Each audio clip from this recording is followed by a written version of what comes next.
Students of class 6, आप लोग को आज सिविक्स में जो आप लोग को लेसन पढ़ाया गया था अंडरस्टैंडिंग डाइवर्सिटी, विविधता के बारे में समझना था। तो उसी में अब जो आज का आप लोग को जो आज पढ़ना है इसमें है डाइवर्सिटी इन इंडिया। भारत में कौन कौन सी विविधता है, भारत में विविधता का क्या रंग रूप है। भारत भिन्न भिन्न है लेकिन फिर भी एक है। तो इस तरह की बहुत सी बातें आती हैं। आइए पहले, India is a vast country. जैसा कि आप जानते हैं भारत एक वास्ट कंट्री है। The diversity in India is not only evident in people's live but also in the country's geographical and climatic condition. कहा जाता है कि भारत में भौगोलिक और जलवायु की दृष्टि से भी भिन्न भिन्न है। Different types of landforms, Bharat का भूमि जो है इसका प्रारूप अलग अलग है। कहीं जगह मिट्टी काली मिट्टी है, जलोढ़ मिट्टी है, कहीं पर रेतीली मिट्टी है, कहीं बालू है, कहीं रेगिस्तान है, कहीं पठार है, कहीं पहाड़ है। मैंने बताया ही था, माउंटेन है, प्लेन्स है, प्लेट्यू है, डिजर्ट है, कुछ कोस्टल एरिया है। इस प्रकार की भूमि भारत में पाए जाते हैं। There are places which always remain horizon while there are places which near experience winter. India is also rich in diverse vegetation, wild life, minerals and soils. कहता है कि यहाँ की वनस्पति भी अलग अलग हैं, जंगली जानवर जो हैं उनका भी रंग रूप आकार अलग अलग है। अब देखिए कुछ जानवरों का भी गौर केयर कीजिए। हाथी है तो भिन्न तरह के होते हैं। मिनरल्स, खनिज, और भी जानवर खनिज भी अलग अलग प्रकार के होते हैं। मिट्टी भी अलग प्रकार के होते हैं। लेटेराइट मिट्टी, जलोढ़ मिट्टी, एल्यूवल सॉइल, काली मिट्टी, ब्लैक मिट्टी जिसको हम लोग पढ़ते हैं बलुआही मिट्टी। तो हर चीज़ में विविधता है। ये नहीं कि हम लोग में विविधता है, हम लोग में तो विविधता है ही। अब देखिए हर प्रकार के जो लोग होते हैं वह हर कोई डिफरेंट है। हर का चेहरा हर से अलग होता है, शारीरिक बनावट भी अलग होता है, सबका लैंग्वेज भी बहुत सा का अलग होता है। हम हिंदी भाषी हैं, हमसे यहाँ बस बिहार में ही आप उत्तरी बिहार चल जाइए, मैथिली भाषा, दरभंगा मैथिली भाषा, आरा पटना पश्चिम आरा बक्सर जाइए वहाँ भोजपुरी भाषा।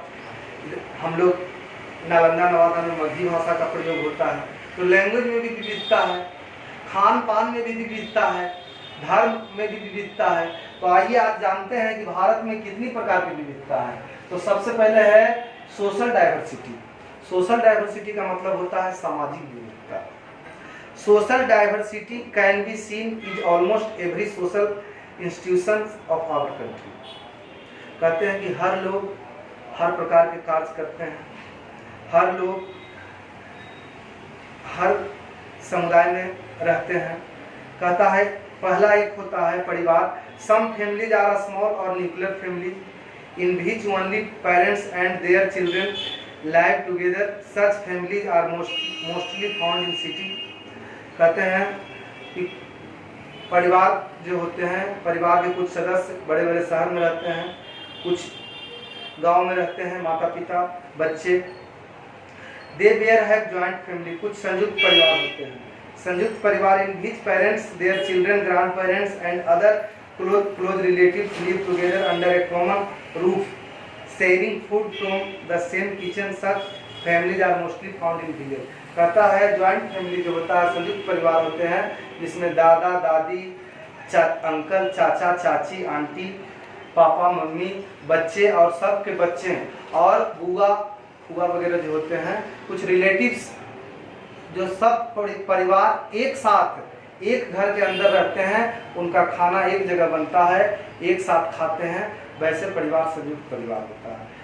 कुछ पार्टी कल्चरल भी होते हैं, सिस्टम ऑफ फैमिली। आज तो देखिए कि दूसरे तरह के माने छोटा परिवार का अभी ज़्यादा है, सब लोग सेपरेट रहना चाहते हैं, अपना से मतलब रखते हैं, लेकिन ऐसी बात नहीं है। बहुत से लोग जो थे जो ज्वाइंट फैमिली में जीते थे। तो सोशल उसमें भी विविधता है। अब सबका इनकम के अनुसार सबका रहन सहन एक जैसा नहीं है। उसके बाद है लिंग्विस्टिक डाइवर्सिटी, जिसको मातृवंशीय डाइवर्सिटी कहते हैं। In India we have diverse list of spoken language of this 22 language are officially recognised. बच्चों, आप जानते हैं कि भाषा के आधार पर भी भेदभाव है। आप ये भी जानते हैं कि भारत में 22 भाषा है, जो भारत के संविधान में दर्ज है। भारत का 22 लैंग्वेज ऐसा है जिसको रिकॉग्नाइज किया गया है। दे आर आसामी, जिसमें आसामी भाषा है जो असम में बोला जाता है, बंगाली भाषा है जो बंगाल में बोला जाता है, बोडो, डोगरी, गुजराती, हिंदी, कन्नड़, कश्मीरी, कोंकणी, मैथिली, मलयालम, मणिपुरी, मराठी, नेपाली, पंजाबी, संस्कृत, संथाली, सिंधी, तमिल, तेलुगु, उर्दू, ये भारत के प्रमुख भाषाएं हैं। तो भाषा के आधार पर भी विविधता है। अब सब लोग अलग अलग भाषा बोलते हैं, बोलने का मकसद उनका एक ही है, लेकिन लैंग्वेज अलग अलग है। हम समझ नहीं पाते। अगर हमें ज्ञान रहेगा तब तो हम उनकी भाषा को आसानी से समझ जाएंगे, और अगर हमें ज्ञान नहीं रहेगा तो हमें वही भाषा टपने भी जाएगा। अगर हम बांग्ला भाषा नहीं जानते हैं और मेरे पास अगर कोई बांग्ला भाषा बोलता है तो उनके भाषा को मैं नहीं समझ पाऊंगा, और उनके बात को मैं उत्तर नहीं दे सकता हूँ, क्योंकि उस भाषा का जानकारी हमें नहीं है। और अगर जानकारी रहेगा तो मैं उनकी भाषा को जवाब आसानी ढंग से दे सकता हूँ। अब उसके बाद है रिलीजियस डाइवर्सिटी, जिसको कहते हैं धार्मिक विविधता। धार्मिक विविधता क्या है?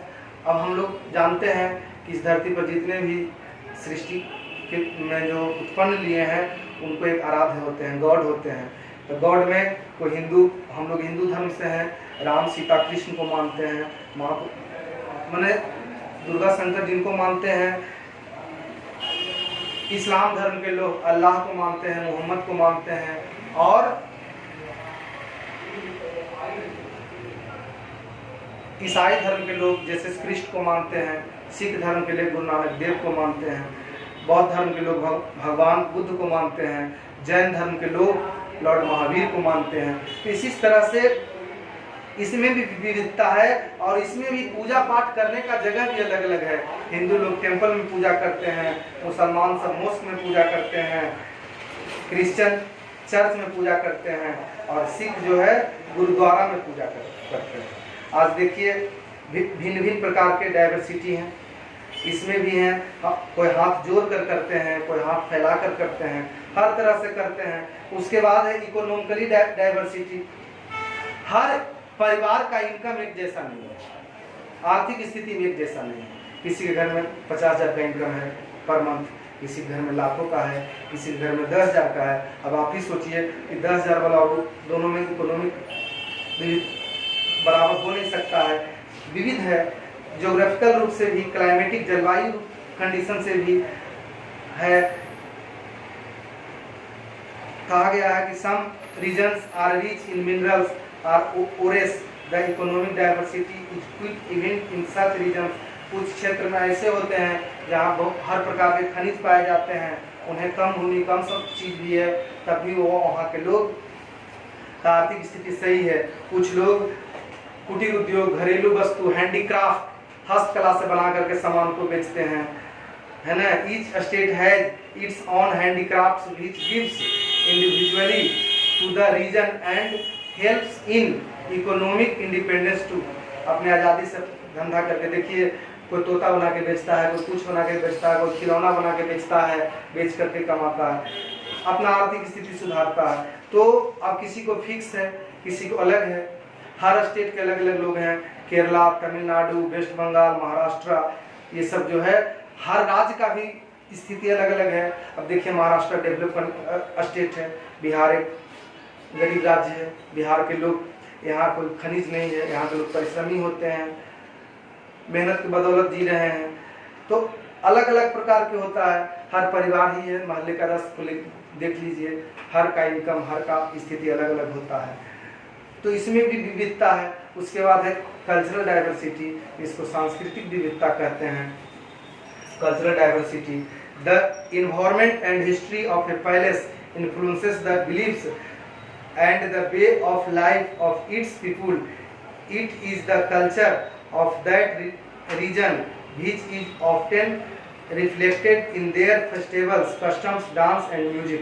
कहा जाता है कि हर व्यक्ति का सांस्कृतिक रूप से भी अलग अलग विविधता है। जैसे हम हिंदी बोलते हैं, हम हिंदी में सॉन्ग गाते हैं, कोई भोजपुरी बोलता है, भोजपुरी में गाता है, कोई मराठी लैंग्वेज बोलता है, मराठी में गाता है, कोई बांग्ला में गाता है, कोई तमिल में गाता है, कोई तेलुगु में गाता है, तो अलग अलग है।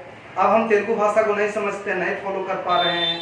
केरलाज स्नेक बोट रेस त्यौहार भी अलग अलग। केरल एक राज्य है जहाँ स्नेक बोट रेस होता है, मतलब बोट जो स्नेक सांप के आकार का, मतलब बोट को, नाव को सांप के आकार का बनाया जाता है और रेस होता है। So the strong bond of people living coastal regions, तटीय क्षेत्र के लोग में यह जो स्नेक बोट रेस है यह काफ़ी लोकप्रिय है। Water similarly Pushkar camels fair, आप जानते हैं कि राजस्थान के अजमेर से पश्चिम माने अरावली पहाड़ के पार, अरावली पर्वत पर एक पुष्कर जगह है जहां भारत में एकमात्र ब्रह्मा जी का मंदिर है। पुष्कर, जहां कैमल फेयर लगता है, माने ऊंट का मेला लगता है, बहुत विचित्र मेला है पुष्कर, जहां वो भी है camel fair. So how much the people living in the dessert value the camel, कहता रेगिस्तान से बहुत से कैमल आते हैं, देश विदेश के लोग वहां आते हैं पुष्कर मेला में, अपने अपने कैमल को सजा करके उस पर सवार होकर के, और उस क्षेत्र का बहुत ही प्रसिद्ध मेला है पुष्कर जो राजस्थान में पड़ता है। Almost every Indian state celebrated harvest festival. बच्चों आप ये भी जानते हैं कि भारत के जितने भी स्टेट के लोग हैं सब हार्वेस्ट फेस्टिवल भी मनाते हैं, depending on the time of harvesting the crop of the region. कहा जाता है हार्वेस्ट फेस्टिवल उसको कहते हैं वैसा त्यौहार जो फसल संबंधी त्यौहार है, जो हम फसल के उत्पादन पर खुश होकर के वैसे त्यौहार को मनाते हैं। बैसाखी इन पंजाब, हार्वेस्ट फेस्टिवल बैसाखी पंजाब का प्रमुख त्यौहार है। ओनम इन केरला, केरल का त्यौहार है Onam. Pongal in Tamil Nadu, Makar Sankranti in Bihar and Uttar Pradesh, and Bihu in Assam, and some such harvest festival which are celebrated at different times but the same purpose. कहा जाता है बिहार का मकर संक्रांति, दही चूड़ा जो है हम लोग का भी हार्वेस्ट फेस्टिवल में आता है, और मैं बताया असम का बिहू। तो ऐसे ऐसे बहुत से त्यौहार हैं जो हर अलग अलग राज्य में मनाए जाते हैं। India also has various dance forms, भारत में हर प्रकार के डांस होते हैं। Which belong to different parts of the country, कहता है कि अपने देश के हर क्षेत्र में हर प्रकार के नृत्य होते हैं। क्लासिकल डांस, भारतनाट्यम, बच्चों आप जाने होंगे क्लासिकल डांस होते हैं, लाइक भरतनाट्यम और तमिलनाडु, भरतनाट्यम दास तमिलनाडु का प्रमुख नृत्य है। Kathak of north India, Kathak उत्तर भारत का प्रमुख नृत्य है, डांस है। ओडिसी ऑफ उड़ीसा, ओडिसी जो है उड़ीसा का प्रमुख डांस है। कथकली ऑफ केरला, कथकली ऑफ केरला, केरल का कथकली। कुचिपुड़ी ऑफ आंध्र प्रदेश, आंध्र प्रदेश का कुचिपुड़ी फेमस डांस है। और folk dance like Bhangra of Punjab, प्रसिद्ध डांस है पंजाब का Bhangra. Garba in Gujarat, Chhau of Jharkhand, Ghoomar of Rajasthan, ये सब पीटीसी, ये सब हर राज्य के प्रमुख नृत्य हैं जो हर राज्य से अलग अलग डांस है, भिन्न भिन्न, मतलब डांस में भी नृत्य में भी विविधता। उसके बाद है रीजनल डाइवर्सिटी, क्षेत्रीय विविधता। Living in different environments bring diversity into people's way of life and leads to regional diversity. बच्चों आप जानते हैं कि कुछ क्षेत्रीय आधार पर विविधता होते हैं। People in different regions dress differently like people living in cold regions wear woollen clothes. कहा जाता है कि अब जो ठंडा प्रदेश के लोग हैं वहाँ उलन वस्त्र ज़्यादा पहनते हैं, ऐसे हम लोग भी क्लाइमेट के अनुसार पर वस्त्र पहनते हैं। ग्रीष्म ऋतु का महीना है, गर्मी का महीना है, हल्का कॉटन का वस्त्र पहनते हैं। बरसात में रेनी वाटर, वर्षा से बचने वाला वस्त्र कपड़ा पहनते हैं। और जैसे ही शरद ऋतु ठंडा का मौसम आता है वुलन क्लोथ पहनते हैं। तो इस तरह से clothes wear less people living in coastal regions, the sari is commonly borne by women all over India. कहा जाता है कि भारत के प्रायः सभी राज्यों में महिलाएं साड़ी पहनती है। A loose robe called phiran is borne by both men and women in Kashmir. Kashmir के लोग एक लूज पैजामा पहनते हैं जिसको फिरान बोलते हैं।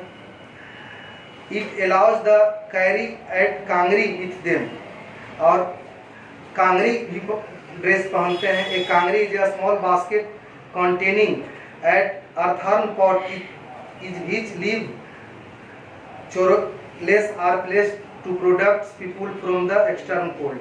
देखिए कांगरी जो है ये आपको दिखाया है किताब में, यह कश्मीर के लोग यूज करते हैं। उसके बाद हर राज्य के लोग हर प्रकार के वस्त्र पहनते हैं, उनका पहनावा भी अलग अलग होता है। In cold mountains region, people eat a lot of non-vegetarian food or milk products. Eat very few crops can be grown in their area। कहता है खान पान में भी विविधता होता है। जो ठंडा पहाड़ी क्षेत्र के लोग होते हैं वह नॉन वेजिटेरियन खाना खाते हैं, मिल्क वगैरह खाते हैं, तो खान पान में भी विविधता होती है। तो बच्चों यही है रीजनल डाइवर्सिटी।